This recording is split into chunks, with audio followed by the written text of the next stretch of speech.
Hey everyone, welcome back to the channel. Today we're going to talk about Facebook's recent earnings. Then we'll take a look back at our DCF from a couple months ago and see what valuation we get. There's a few things I really like and a few things that are kind of a concern, I think, with Facebook this quarter. First, let's hit on the good. Top line revenue is growing. It's up 7% for the quarter on a year-over-year basis. Even with the ban in Russia, we're seeing top line growth. So once this Russia-Ukraine war is resolved or Facebook is back up and running in Russia, we could expect revenue to actually accelerate and be even stronger than this 7% because it's definitely being negatively impacted by Russia. But the big drivers of this revenue growth came from the family of apps portfolio, which actually saw an increase in users. This seems to be the really big talking point among the kind of finance community at this point. If you don't remember, back in Q4, Facebook had a decline in users for the first time from Q3 to Q4 of 2021, going from 1.93 billion to 1.929 billion users. So they were basically flat. But in Q1 of this year, they've rebounded back and they're up to 1.96 billion users. So this really settled a lot of concerns from investors saying that Facebook was kind of this dying platform. This is really where the good news kind of ended, but with that said, this is tremendous news if you are an investor. The stock in after hours last night rallied, I think almost 20% after earnings.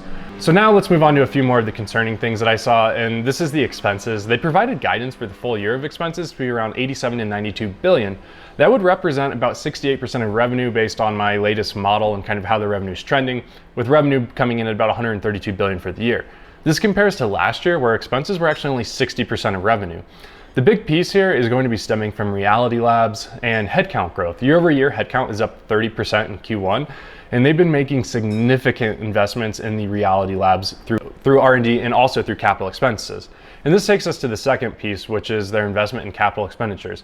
They've given guidance for the year to be around 29 to 34 billion in capital spending, which will be around 24% of their total revenue in our model. And if we compare that to previous years, they were only around 16% of revenue on capital expenditures.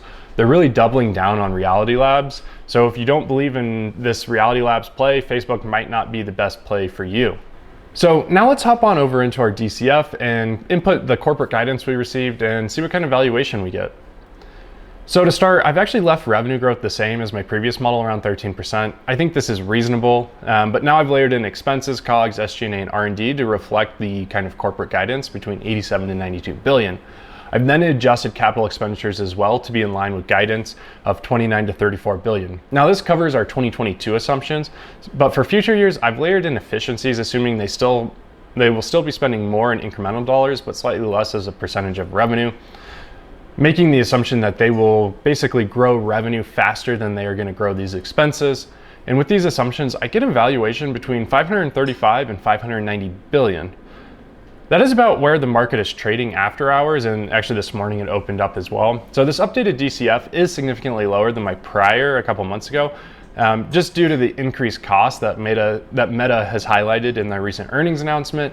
But I think Meta is actually still a buy. They have the ability to cut spending basically at management's discretion, as it's going to be mostly for Reality Labs. So as long as management can either decide in an efficient manner if Reality Labs is going to succeed or fail, then I think Facebook/Meta, whatever you want to call it, is actually a really good investment. The core business has incredible margins and it's still very much alive and thriving. So I think there's definitely a play here as long as management doesn't screw up this Reality Labs and overextend themselves. But that's all I had today to just kind of highlight the Facebook Meta earnings call. But if you have any questions or comments, leave them below. And as always, thanks so much for watching, and please like and subscribe.